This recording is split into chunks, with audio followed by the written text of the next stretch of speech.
है ही, वहीं चले जाना।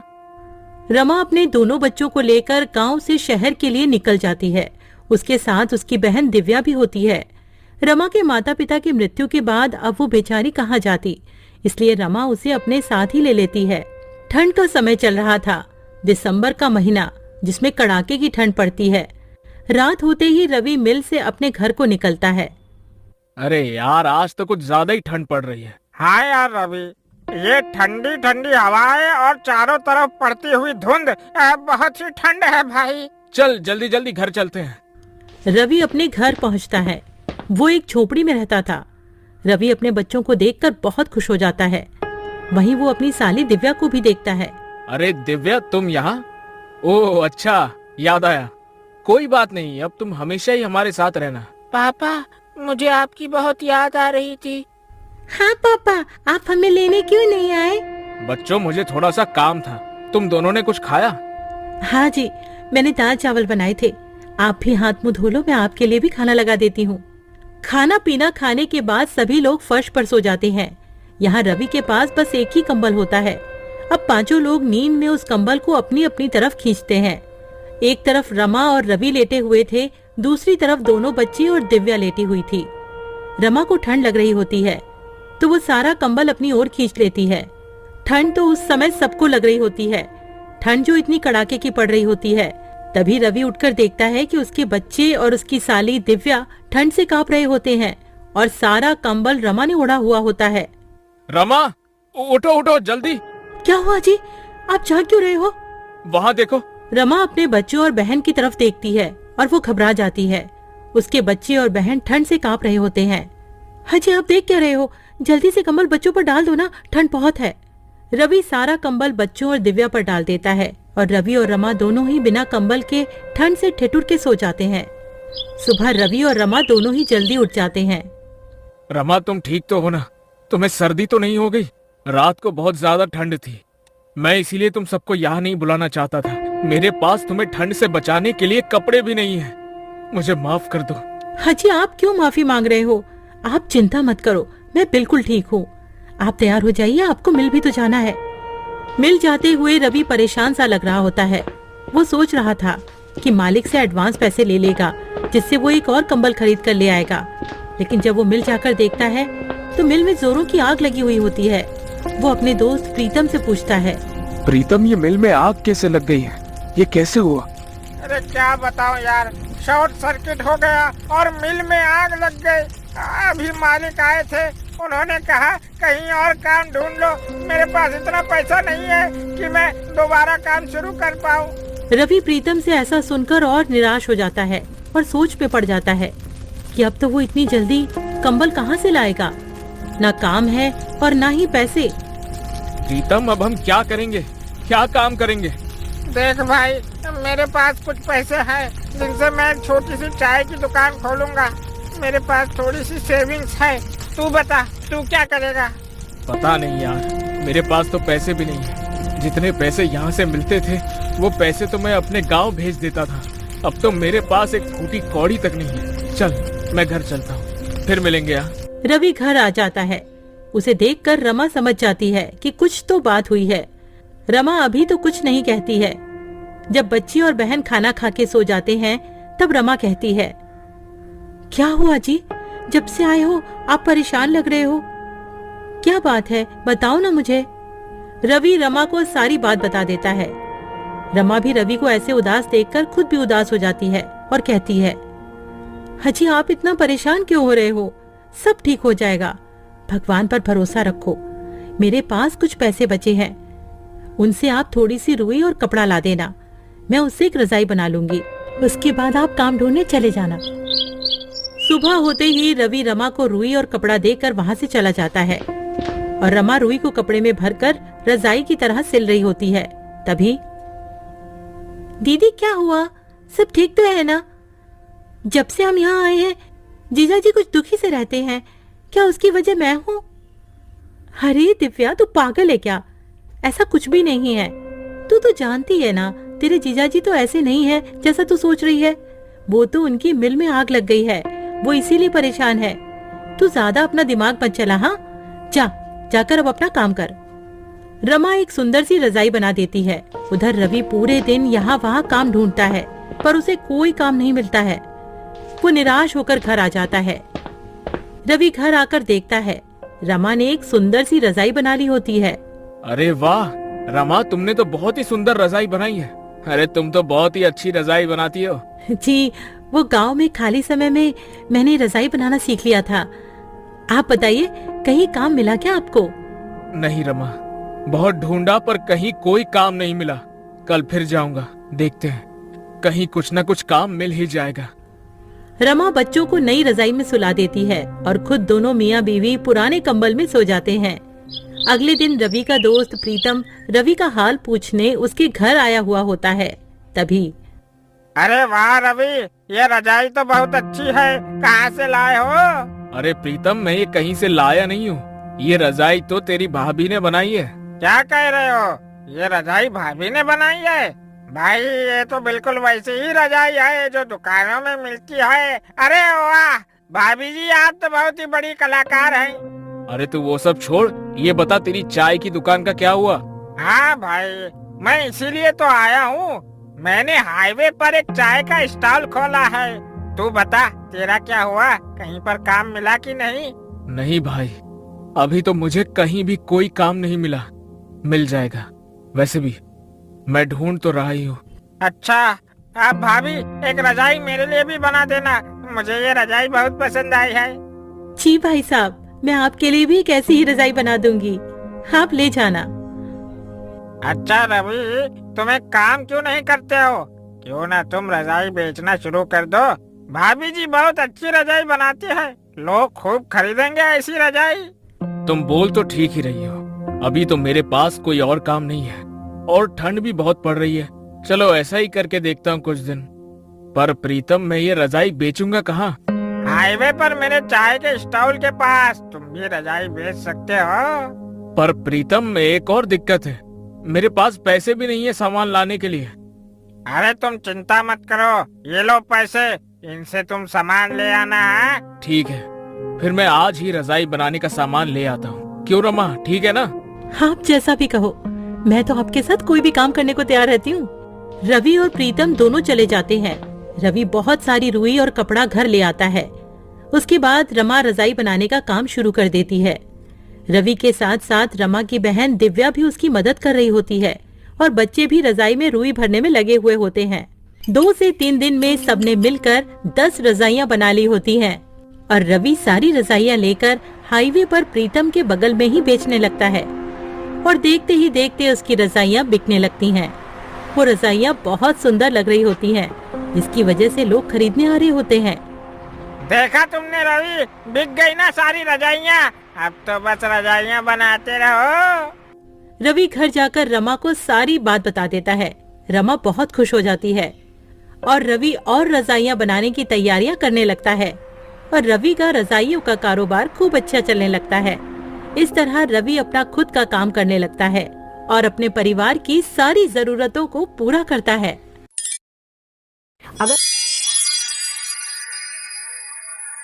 गरीब पर ठंड का कहर। रामू एक बहुत गरीब मजदूर था, जिसके घर में उसकी पत्नी मधु और बेटी रानी रहा करती थी। पर अब गर्मियों का मौसम जाने को था और सर्दियों का मौसम आने को था।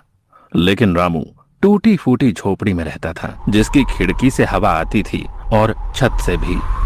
एक दिन रामू की पत्नी मधु रामू से कहती है कि सुनिए जी, ठंड आने वाली है और ठंड में घर के अंदर बहुत हवा आती है, तो आपको घर की मरम्मत करवानी चाहिए। और रामू उसे कहता है कि मैं कल जाकर अपने मालिक से कुछ पैसे उधार ले आऊंगा ताकि हम अपने घर की मरम्मत करवा सके। यूं ही एक दिन बीत जाता है और अगली सुबह रामू अपनी मजदूरी के काम पर जाता है और वो जिसके पास काम कर रहा था उस मालिक से कहता है कि साहब जी, अगले महीने से ठंड आ रही है और मेरे घर की छत टूटी हुई है, जिससे कि घर में हवा आती है, और अगर मैंने जल्दी उसे ठीक नहीं करवाया ना तो ठंड में बहुत दिक्कत हो जाएगी। रामू की बात सुन मालिक कहता है, अरे तो उसमें मैं क्या करूं? रामू कहता है, मालिक, आप थोड़े पैसे उधार दे देते तो मैं अपने घर की मरम्मत करवा लेता। मालिक कहता है कि अरे, अभी तो तूने उतना काम भी नहीं किया है जो मैं तुझे उधार दे सकूं। अभी मेरे पास पैसे नहीं है। रामू कहता है, मालिक ऐसा मत करो, आप मुझे कुछ पैसे उधार दे दो। मेरी एक छोटी बच्ची है, मैं और मेरी पत्नी तो ठंड सह लेंगे, पर मेरी बेटी नहीं सह पाएगी। रामू की लाख मिन्नतें करने पर भी उसे पैसे नहीं देता है और बेचारा रामू उदास शाम को घर लौट आता है। रामू के घर आते ही उसकी पत्नी मधु उससे पूछती है कि क्या आप मालिक से पैसे लाए? तो रामू उसे बताता है कि मालिक ने पैसे देने से मना कर दिया है। जिसके बाद मधु भी अब परेशान हो जाती है। दोनों ही इस बात को लेकर काफी परेशान हो गए थे कि अब सर्दियों में उनका गुजारा कैसे होगा।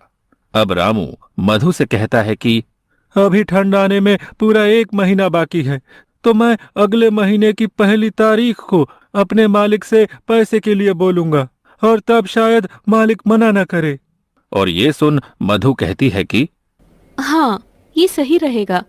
यूं ही रामू को मजदूरी करते हुए 1 महीना और बीत जाता है और जब रामू अपने मालिक से कहता है, मालिक अब तो पूरा 1 महीना हो गया है और थोड़ी थोड़ी ठंड भी होने लगी है। अरे अब तो आप मुझे मेरी मजदूरी के पैसे दे दो ताकि मैं उन पैसों से अपने घर की मरम्मत करवा लूं।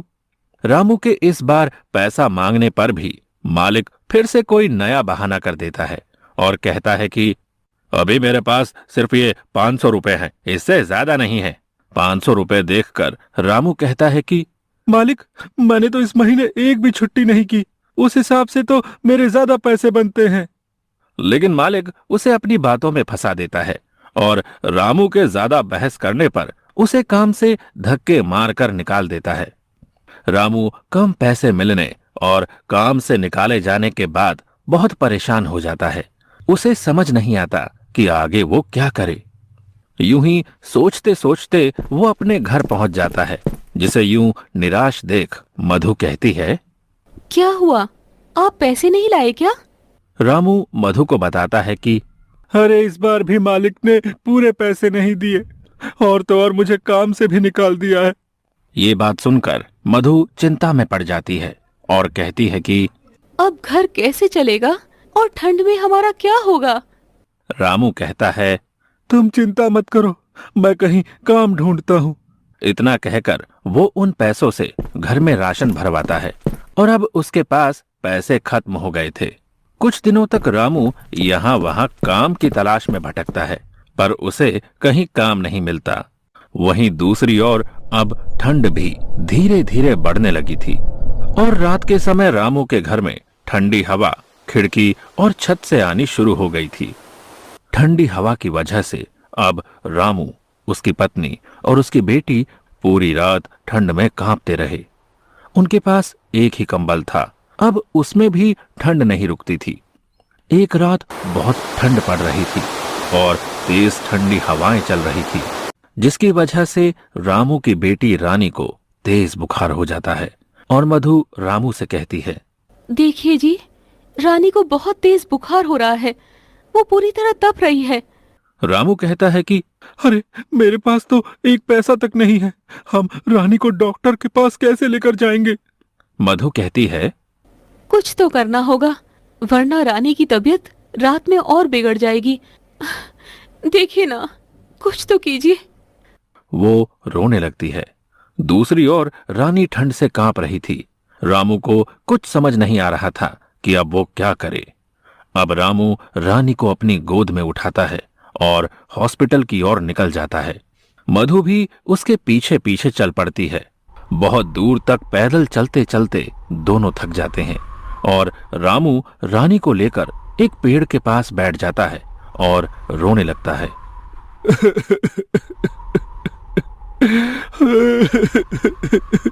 मुझे रोना आ रहा है अपनी लाचारी पर कि हमारे पास पैसे नहीं है कि हम अपनी बेटी को हॉस्पिटल तक ले जा सके। रानी के दिल की धड़कनें अब तेज हो रही थी और फिर से रामू उठता है और अपनी बेटी को लेकर हॉस्पिटल की ओर चल देता है। कुछ घंटों चलने के बाद वो मधु के साथ रानी को लेकर हॉस्पिटल पहुंच जाता है। लेकिन अफसोस, उसके पास पैसे ना होने पर डॉक्टर रानी का इलाज करने से इनकार कर देते हैं और रामू, मधु और रानी को अस्पताल से बाहर कर देते हैं। अस्पताल की सीढ़ी पर रामू अपनी बेटी को गोद में लिए बैठा रो रहा था और दूसरी ओर ठंड धीरे धीरे बढ़ती जा रही थी। ज्यादा ठंड होने की वजह से अब तीनों ही बुखार से जूझ रहे थे और तीनों ही हॉस्पिटल की सीढ़ी पर बेहोश हो जाते हैं। अगली सुबह जब रामू की आंख खुलती है तो वो खुद को हॉस्पिटल के अंदर बेड पर पाता है। ये देख रामू के मन में बहुत से सवाल आते हैं। अरे, मैं अंदर कैसे आया? मुझे कौन लाया? और मधु और रानी कहाँ हैं? इतने में उसके सामने वो डॉक्टर आता है जिसने उसकी बेटी को पैसा ना होने की वजह से एडमिट नहीं किया था और रामू उससे सवाल करता है कि मुझे अंदर कौन लाया? जिसके बाद डॉक्टर बताता है कि आपको एक औरत ने हॉस्पिटल में भर्ती करवाया क्योंकि आप सभी को ठंड लगने की वजह से तेज बुखार हो गया था और आप तीनों ही सीढ़ियों पर बेहोश थे। रामू उस औरत के बारे में पूछता है कि वो कौन है, तो डॉक्टर सामने की ओर इशारा करके उस औरत के बारे में बताता है। अब रामू जाकर उस औरत से बात करता है और पूछता है, आपका बहुत बहुत धन्यवाद, लेकिन आपने हमारी मदद क्यों की? तो वो औरत बताती है, मेरा आपके परिवार से कोई रिश्ता नहीं है, लेकिन एक टाइम था जब मेरे साथ भी ऐसा ही हुआ था और मेरी फैमिली बहुत गरीब थी। मैं भी किसी सड़क किनारे ठंड से जूझ रही थी और किसी नेक दिल इंसान ने इसी तरह हमारी मदद की थी। तब से आज तक वो औरत गरीबों की मदद करती है। ये सुनकर रामू उसे धन्यवाद कहता है और फिर रामू अपनी बेटी से मिलता है और अपनी पत्नी से भी। अब रामू से वो औरत पूछती है कि आखिर आपके साथ ऐसा क्या हुआ था जो सब इतनी देर रात तक हॉस्पिटल के बाहर बैठे थे? तो रामू उसे सारी बात बताता है, जिसके बाद वो औरत रामू और उसके परिवार की मदद करती है और रामू का घर भी बिल्कुल ठीक करवा देती है। अब रामू को गरीबी और ठंड दोनों से छुटकारा मिल जाता है। गांव के बीचों बीच एक बड़ा सा घर होता है जहां एक परिवार रहा करता था जिसमें श्यामू और सीमा रहा करते थे। श्यामू के घर में उसके माता पिता और उसका बड़ा भाई भी अपनी पत्नी के साथ रहा करते थे। श्यामू का बड़ा भाई राजीव शहर की एक बड़ी कंपनी में काम किया करता था, इसलिए उसका रहन सहन भी वैसा ही होता है। वहीं दूसरी तरफ श्यामू बिल्कुल सिंपल स्वभाव का होता है जो गरीबी में ही अपना गुजर बसर किया करता था। श्यामू की पत्नी सीमा श्यामू का हर कदम पर साथ दिया करती थी। उन दोनों की जिंदगी गरीबी में भी खुशी से बीत रही होती है। श्यामू के माता पिता को गरीबी से चिढ़ होती है। उन्हें तो अमीरों वाली जिंदगी ही अच्छी लगती है और वो अमीरों की तरह ही अपना जीवन जीते हैं। एक दिन उनका बड़ा बेटा अपने माता पिता और सबके लिए बहुत सारे गिफ्ट लेकर आता है। माँ, बाबूजी, देखिए मैं आप दोनों के लिए अच्छे कपड़े लेकर आया हूँ। अरे वाह बेटा, इस घर में सिर्फ तू ही है जो हमारा इतना ध्यान रखता है। श्यामू को तो हमारी कोई चिंता ही नहीं है। ना तो उसने कोई पढ़ाई की और ना कोई अच्छी नौकरी करता है। ये तो बस मजदूर बनकर ही रह गया है। श्यामू अपने पिता के ताने चुपचाप सिर झुकाकर सुनता रहता है और करता भी क्या बेचारा। पर उसकी पत्नी सीमा से नहीं सुना गया। वो बोलती है, बाबूजी, ये पूरे दिन तो खेत में मेहनत करते ही हैं। अगर आप अपने बेटे को हौसला नहीं देंगे तो वो कैसे तरक्की करेंगे? जब माता पिता ही ऐसे ताने मारेंगे तो बाहर वाले तो बोलेंगे ही ना। आपको अपने बेटे को सपोर्ट करना चाहिए। अब तो सिखाएगी माँ बाबूजी को क्या करना चाहिए और क्या नहीं। वो हमसे बड़े हैं, उन्हें सब पता है, समझी? सीमा कुछ बोल पाती इससे पहले ही श्यामू ने इशारे से उसे मना कर दिया। हाँ, सीमा भाभी सही कह रही हैं। माता पिता तो हमेशा अपने बच्चों की भले की ही बात करते हैं। अरे बाबूजी, आप इन दोनों को छोड़ो। आप ये नए कपड़े तो पहनकर देखो, आप पर कैसे लगते हैं। इसी तरह दिन बीतते रहते हैं। श्यामू पूरे दिन मेहनत करता है, पर ना तो उसके माता पिता कुछ उसकी मदद करते हैं और ना ही उसका बड़ा भाई। बल्कि उसे हर बात पे कुछ न कुछ सुनाया करते हैं। राजीव शहर से पैसे कमा के लाता था, इसीलिए उसकी बहुत तारीफ हुआ करती थी। एक दिन की बात है। श्यामू, ये मैं क्या सुन रहा हूं? तुमने चोरी की है। देख तेरा बड़ा भाई कितने गुस्से में है। चोरी? कैसी चोरी? मैंने कोई चोरी नहीं की। देख श्याम, तू झूठ मत बोल। पहले ही लोग तुझे नकारा बोलकर बाबूजी को ताने मारते हैं, और अब तू चोरी भी करने लगा। तूने मेरे पर्स में से पैसे क्यों निकाले? बहुत हो गया श्याम, अब तू चोरी भी करने लगा। मुझे तुझसे ऐसी उम्मीद नहीं थी। अब बस बहुत हुआ। अब तू उस घर से चला जा और बाहर रहकर अपना जीवन बिता। इस घर में तेरे लिए कोई जगह नहीं है। क्या है यहां से? सही कहा आपने श्यामू बेटा, तूने हमारा बहुत नाम खराब किया है। वो तो तेरे बड़े भाई राजीव ने हमारी इज्जत बचा रखी है। उसने घर का बड़ा लड़का होने का फर्ज निभाया है, पर तूने तो आज तक हमारा सर झुकाया ही है। बस अब तुम अपना रास्ता अलग बना लो। यहाँ तुम दोनों की अब कोई जरूरत नहीं है। अपने माँ